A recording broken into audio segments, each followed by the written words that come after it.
On Friday, April 18th, Warner Brothers Studios celebrated Superman Day to honor Superman's debut 87 years ago in Action Comics #1, back on April 18th, 1938.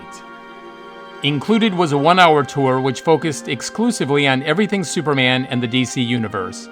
At the end of the hour, they held a reception and a screening of the 1978 Christopher Reeve classic, Superman the Movie.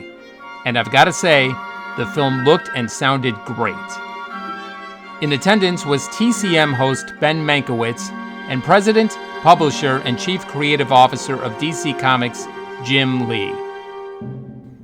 Making a special appearance at the reception was filmmaker, CEO of DC Studios, and writer and director of the new Superman movie, James Gunn. I didn't film the tour, but included here is video and pictures from both the reception and inside the Warner Brothers Theater. This also includes the full introduction by Ben Mankiewicz and Jim Lee before the film began, along with costume pics from Superman the Movie and the new Superman film due for release in July. I've also thrown in some other superhero costumes and vehicles for good measure. So let's now go take a look inside Warner Brothers Superman Day.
name is Brad. I'm a tour guide here at Warner Brothers Studio Tour Hollywood. Here for the tour.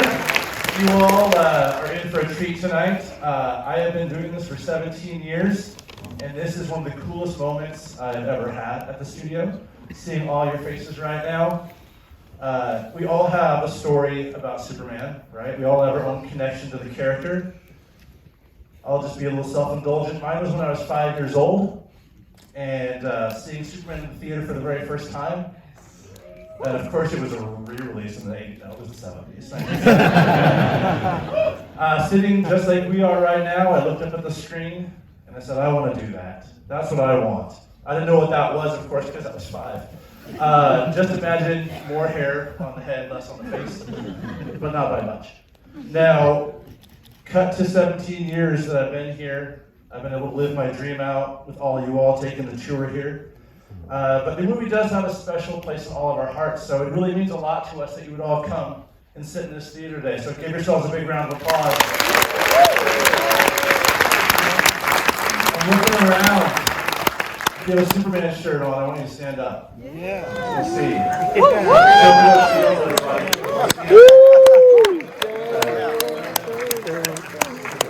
This is a testament to the power of Superman, everyone.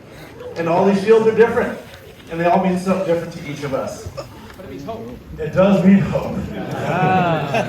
It means worldwide recognition is what it means. And it means we have a brand new movie coming out July 11th, everybody. And you are some of the very first people that will get to see the costumes from the brand new film.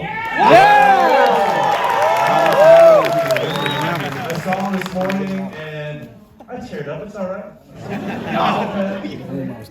You know, we all watched the trailer. We saw Crypto. We're like, that song is great. I do have a white dog, and people call him Crypto. So I know, right? Enough about me, though. I could do this all day. That's a different hero. Wrong universe. Brad's last day. But I have some very special guest stars I want to bring up here and continue our Superman Day adventure. It is my honor to introduce my very first guest. You know him from Turner Classic Movies. He is the host of thousands of films, including the one you're about to see. I want you to give a big Superman Day welcome to Mr. Ben Mankiewicz.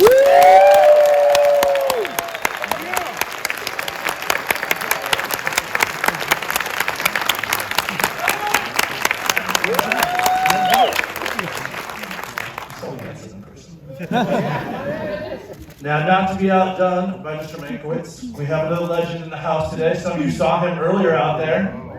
We've got DC's President, Publisher, and Chief Creative Officer, the incredible Mr. Jim Lee is with us.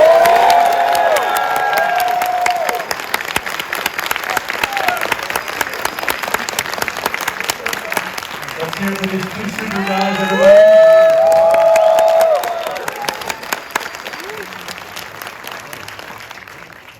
It's been very hard not to put super puns all day. Hold it back, but I'm not made of steel. Do you remember how you first discovered Superman? We will start with Mr. Mankiewicz. You mean the character or actually Superman? Dealer's choice. Yeah. Well, I was in Washington, D.C., and I was attacked by these three. I thought I was a goner, and sure enough, out of nowhere. I don't know whether my first exposure was this film or watching George Reeves in reruns on television. But it was right around the same time for both, except there was it projected a very different image. And yes, they did. And George Reeves, as I'm sure everybody in this audience knows, is an incredibly compelling story and a tragic story overall. But and you know, he played it straight. Jim and I were talking before, but you know, he was like a Superman that had allowed his gym membership to lapse. And so you know, it made a little more sense when you get to see Chris Reeve. Jim, back to you. Oh yeah. So I was born in Seoul, South Korea, and I have just like 3 memories of being 3 or 4 years old, and one of them was watching Superman, the animated series. So it was directed by Max Fleischer. They're all posted on YouTube, so you can indulge yourself. And they're in color, but my memory is that they were in black and white because I think that's what we owned at the time. And then we moved over to the United States, to Ohio, when I was like 4 and a half, 5. And I didn't speak any English, completely different culture. But luckily, America also had Superman, so it was great continuity. It was the same Superman. That was a cool part. And so it was really, I think, reassuring to a young kid that probably was dealing with a lot of kind of anxiety and just trying to fit into a new culture. Having this symbol of hope and justice kind of traveled with me. There was a bit of continuity from my Korea to Krypton, Korea to Ohio, Smallville, and so I think I really felt kinship to the character. And then obviously, when I was a kid, saw the George Reeve TV show, again in black and white, and I think I'm sure I jumped on the mattress like he would jump out the window and land on his mattress. And then obviously this movie in 1978, it kind of changed my life. I remember seeing the film and then coming out in the parking lot with hands up in front of me, kind of dodging in between these parked cars with the soundtrack. I was such a dork. I don't know what to say, but I was, in my memory, I'm like 10 or 11, but I did the math. I was 14. So I didn't date till much later in life, but what a great memory that was. So anyway, that's awesome. Disappointing to discover that the S was not for South Korea. It's not Seoul. Still works.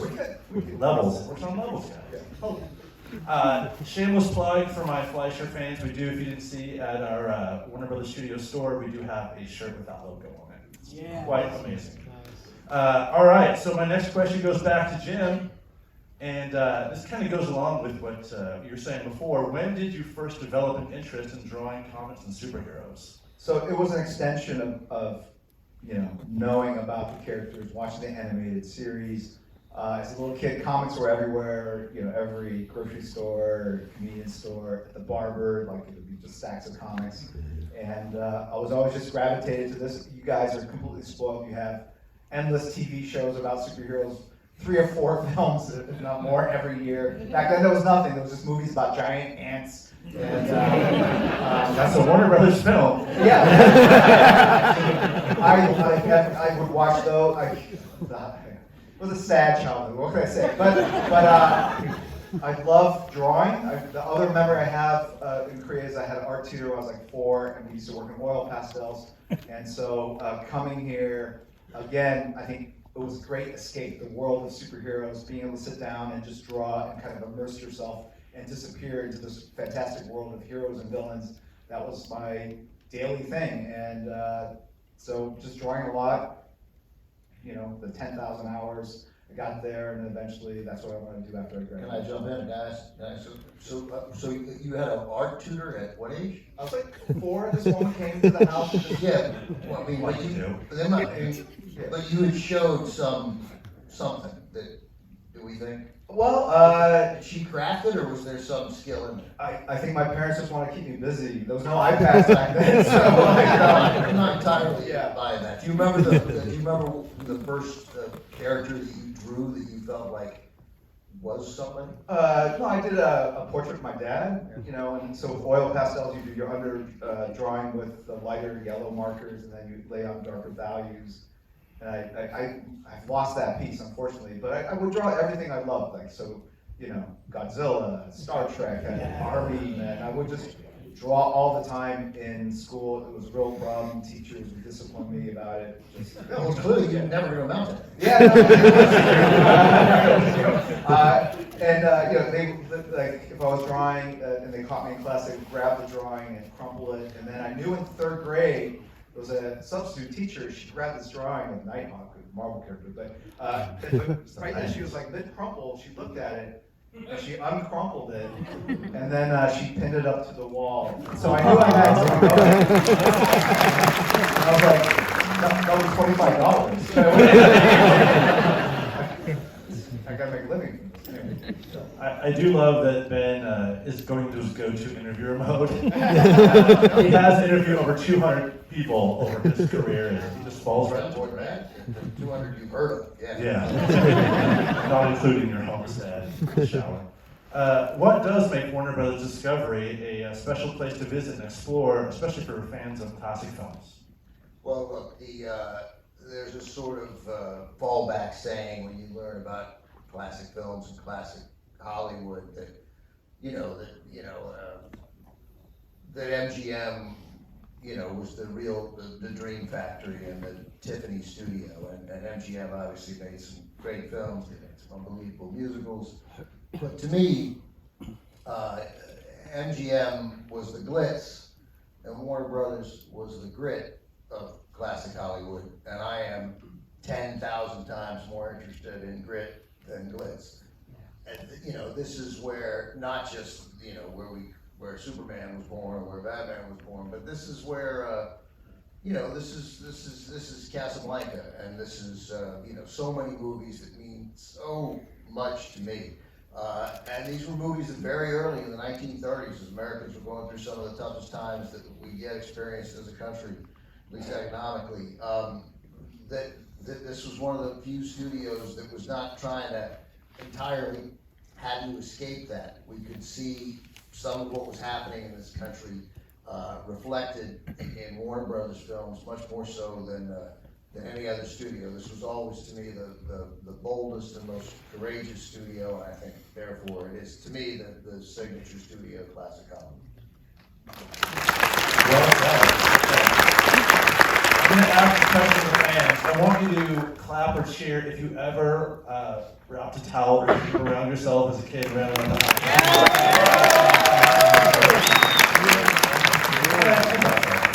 I still do that. I still do, yeah. I'm sorry. So when you come out of the shower, the towel's on your back? Yeah. It's already there. I put that out there. It didn't have to be red. It could be just plaid. It could be one of those copper tone towels that you got for free. It's a plaid towel. I had a weird childhood. Speaking of dwelling, the last question is going to go to you in a second, Jim. But I want to touch on one thing for Jim. Your artistry is so unique, and so it stands out amongst a whole world of artists. Do you have a specific process when you're drawing, especially worlds like Metropolis and Krypton? Is there a process you go through when you create those things? Yeah, definitely. Look, I'm also the beneficiary of being able to stand on the giants that preceded me, right? So Superman created in 1938. I didn't get into comics much later. I know. So a lot of that visual vocabulary had already been established. So when you think about Krypton, the early designs, I mean, they were influenced by what was popular at the time, and that would be like Flash Gordon, right? So Flash Gordon was a big influence on Superman, but also Star Wars, right? So Alex Raymond was the artist back then, and so you could see that influence in how Kurt Swan drew Superman. Kurt Swan was my favorite Superman artist back then, before he broke out. And then when John Byrne came on, that's when I really, right? So that was, and that made the cover of Time magazine. The fact that they, they yuppified him, they kind of really retooled him. But then he also then created a different look for Krypton. It was a lot of angular shapes and circular, almost like jellyfish kind of shapes. So when I did my run on a couple different Superman books, I tried to incorporate those two aesthetic influences. But then when it comes to like Metropolis, like to me that's also a character in our universe, just like Gotham City is. And then I try to really, because I worked on Batman and Superman, how do I distinguish them visually so they don't just look like similar cities? And in my mind, Gotham City was always New York, and Metropolis was Chicago. Metropolis was more Art Deco influence, leaned on golden colors, yellow colors, white colors, light blues, and had more ziggurat kind of flat roof tops. And I try to use that kind of architecture when I do the story. Whereas Gotham City to me is more Gothic and Baroque with spires and a lot more noodly details and dark kind of concrete stone. So different color palettes, different architectural styles, and that's how I kind of visually distinguish them. So Jim is so much a better guest than I am. So can I give one? First of all, this is such a knowledgeable group of fans. Most of you probably know this, but we are. What is today? Today is Friday. Right. Is it Superman Day. Today's Superman Day. So next Thursday, the 24th, is the opening of the Turner Classic Movies Classic Film Festival. Woo! Over in Hollywood, and our opening night film is the 45th anniversary of the sequel to a film called Star Wars. It's The Empire Strikes Back. Never heard of it. But many people here know, but I think it's worth it, the wonderful connection between this film and Star Wars and The Empire Strikes Back. Richard Donner, who directed this film, did not want. This offer went out to Paul Newman, Robert Redford, a lot of big names to play Superman. They all turned it down. Dick Donner, who's directed this film, and wanted an unknown, and hires Christopher Reeve, who was mostly on the stage at that point. He's 6'5", Christopher Reeve, and he weighed 165 pounds. And so that was a problem because Superman is supposed to be strong. And Chris had said, "No, look, I lost a lot of weight. I've been muscular before. Let me get muscular again." And so he got trained over 4 or 5 months, where he gained 45 to 50 pounds. And his trainer was David Prowse, who, of course, is the Chewbacca. So which I just find is one of those wonderful little details that connects these movies that we all love so much. And John Williams. Oh, right, and that's great. And John Williams, yeah. No, that's right. John Williams connects everything. He connects all of us. Jim, real quick, can you give a shout out teaser to Hush 2 that you're working on right now? I'm actually here to plug my comics. Is that what you said?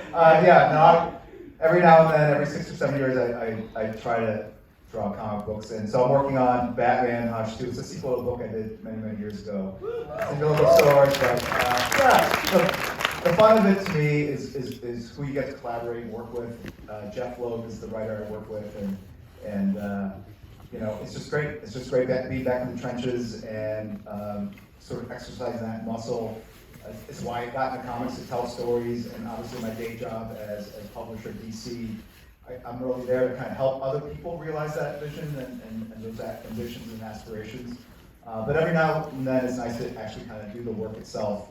It just means sacrificing a lot of late night evenings and weekends and stuff like that. So even after this tonight, I'll go back and hopefully draw a page. Hopefully, so nothing. Anyway, but if you guys are comic fans, check it out. Who has read the original Hush? And Ben, I am going to give you the last question. I know you don't like answering them. What makes Superman a classic film? Well, here we are. What do we got? We're 47 years after it came out. You got these people who've driven across town in Los Angeles, California, which is guarantee you pretty inconvenient for every single one of you. There are people from Sacramento. By the way, Utah. I'm an Oakland A's fan, so Tropolis, Illinois. Wow. The Superman was that's a question we get at TCM. What makes a film a classic? And every answer is correct. One of the wonderful answers that has become correct is if it airs on TCM. Fair enough. But we don't. There's no hard and fast rule. But any movie that moves people, that keeps moving people, years, decades after it comes out, counts as a classic film. Sometimes that could happen immediately. It could happen within a year of the movie's release. But this film has obviously stood the test of time, and I believe but also, I'm 58 years old, and I can't believe it. And it's not. I thought about this in the last couple of years. I don't like distinguishing favorites. I don't like ranking things, even though we inevitably do it. But I think my favorite actor of all time is Gene Hackman. And getting the opportunity to see Gene breathed life into a character that could easily have been a caricature and turn him into somebody that you weirdly find yourself rooting for at times. It's a tribute to his this gift that he brought to the screen. When there's a tight shot on Happen and Anything, and when it's on Lex here, like you don't quite know whether he's gonna do something awful or whether he's gonna grin. And I think there is a degree of suspense in every close-up of Gene Hackman in every movie. So I think you're all lucky to be able to see him at his best tonight. All right. We do want to end our Q&A. We want to do a selfie with all y'all. Yeah. So we're going to attempt this. So we're going to stand right here. We want everyone in your Superman shirts. We want you to stand up and stand out while we try to do this selfie. Can we turn the house lights on? We can do anything. Warner Brothers Studios of Hollywood. Because we're about to watch Superman, the movie. The Man Can Fly. Thank you so much for coming to Superman Day at Warner Brothers Studios Tour Hollywood.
I hope you enjoyed this little tour of Superman Day at Warner Brothers Studios.